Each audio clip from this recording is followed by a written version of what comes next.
Yes, ഇപ്പോൾ മുഖ്യമന്ത്രി VD. Satheesan വസതി മാറുകയാണ്. കന്റോൺമെന്റ് ഹൗസിൽ നിന്നും ക്ലിഫ് ഹൗസിലേക്ക് താമസം മാറുകയാണ്.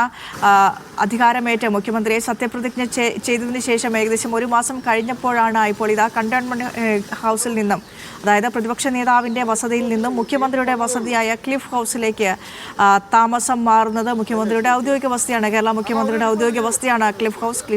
ക്ലിഫ് ഹൗസിലേക്ക് മുഖ്യമന്ത്രി വി.ഡി. സതീശൻ താമസം മാറുകയാണ്. അറ്റകുറ്റപ്പണികൾ ഉണ്ടായിരുന്നു ക്ലിഫ് ഹൗസിൽ. അതിനുശേഷമാണ് ഇപ്പോൾ മുഖ്യമന്ത്രി ഔദ്യോഗിക വസതിയിലേക്ക് താമസം മാറുന്നത്. ദൃശ്യങ്ങൾ, തത്സമയ ദൃശ്യങ്ങളാണ് നമ്മൾ സ്ക്രീനിൽ കാണുന്നത്. കഴിഞ്ഞ ഒരു മാസം ക്ലിഫ് ഹൗസിൽ തന്നെയായിരുന്നു അദ്ദേഹത്തിൻ്റെ താമസം. പ്രതിപക്ഷ നേതാവിൻ്റെ വസതിയിലായിരുന്നു അദ്ദേഹത്തിൻ്റെ താമസം. ക്ലിഫ് ഹൗസിൽ അറ്റകുറ്റപ്പണിക്ക് ശേഷമാണ് ഇപ്പോൾ മുഖ്യമന്ത്രി വി.ഡി. സതീശൻ കന്റോൺമെന്റ് ഹൗസിൽ നിന്നും ക്ലിഫ് ഹൗസിലേക്ക് മാറിയത്. പ്രതിപക്ഷ നേതാവിനായിരിക്കും ഇനി കന്റോൺമെന്റ് ഹൗസ് വസതി. പിണറായി വിജയനായിരിക്കും കന്റോൺമെന്റ് ഹൗസിൽ പിണറായി വിജയൻ താമസിക്കുമെന്ന കാര്യത്തിൽ ഇപ്പോഴും ചർച്ചകൾ നടക്കുകയാണ്. അക്കാര്യത്തിലൊരു തീരുമാനം വന്നിട്ടില്ല.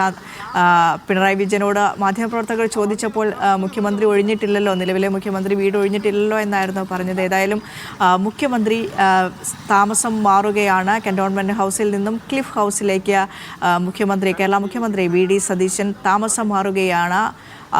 കേരള മുഖ്യമന്ത്രിയുടെ ഔദ്യോഗിക വസതിയിലേക്ക് താമസം മാറുന്നു. സുനിൽ ഐസക് ചേരുന്നുണ്ട് തിരുവനന്തപുരത്ത് നിന്ന് വിശദാംശങ്ങളുമായി.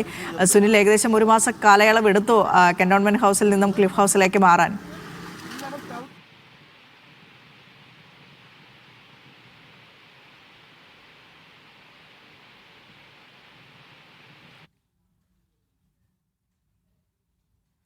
സുനിൽ, കേൾക്കാമോ? ഹലോ, കേൾക്കുന്നില്ലേ? കേൾക്കുന്നുണ്ടായിരുന്നില്ല സുനിൽ. ക്ലിഫ് ഹൗസിലേക്ക് മാറാൻ ഒരു മാസക്കാലം എടുത്തു എന്നുള്ളത് പറയുകയായിരുന്നു കന്റോൺമെന്റ് ഹൗസിൽ നിന്ന്.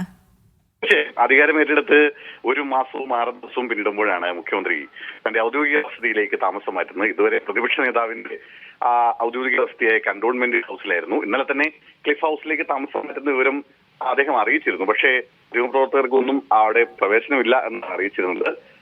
ഒരു സ്വകാര്യ ചടങ്ങാണ്. ആ ചടങ്ങിലേക്ക് മറ്റാർക്കും പ്രവേശനമില്ല. കുടുംബാംഗങ്ങളും വളരെ അടുത്ത ആളുകളും മാത്രമാണ് ഈ ചടങ്ങിൽ ഉണ്ടാവുക എന്നാണ് അറിയിച്ചിരിക്കുന്നത്.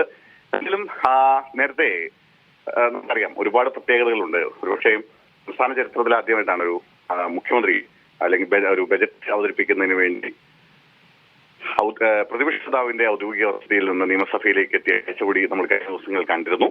മാത്രമല്ല, ഈ കന്റോൺമെന്റ് ഹൗസ് ഒഴിഞ്ഞു നൽകുന്നില്ല വി.ഡി. സതീശൻ എന്നൊരു പരാതി പ്രതിപക്ഷ നേതാവ് പിണറായി വിജയൻ കഴിഞ്ഞ 1-2 വാർത്താ സമ്മേളനങ്ങളിലൊക്കെ പറഞ്ഞിരുന്നു. അദ്ദേഹത്തോട് വീട് മാറുന്നില്ലേ, ഔദ്യോഗിക വസതിയിലേക്ക് പോകുന്നില്ലേ എന്ന ചോദ്യത്തിന് അവിടെ താമസിക്കുന്ന ആൾ ഒഴിഞ്ഞു തരണ്ടേ, എന്നിട്ട് വേണം എനിക്ക് അങ്ങോട്ടേക്ക് മാറാൻ എന്ന മറുപടിയായിരുന്നു പിണറായി വിജയന് നൽകിയിരുന്നത്.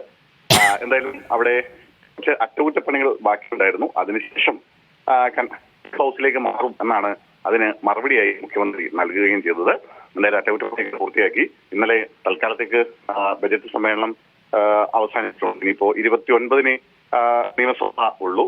അതുകൊണ്ട് ഇനിയിപ്പോ 2-3 ദിവസങ്ങൾ ഫ്രീ ആണ്. ആ ഒരു സമയം നോക്കിയാകാം അദ്ദേഹം ഇപ്പോ ക്ലിഫ് ഹൗസിലേക്ക് താമസം മാറ്റിയിരിക്കുന്നത്.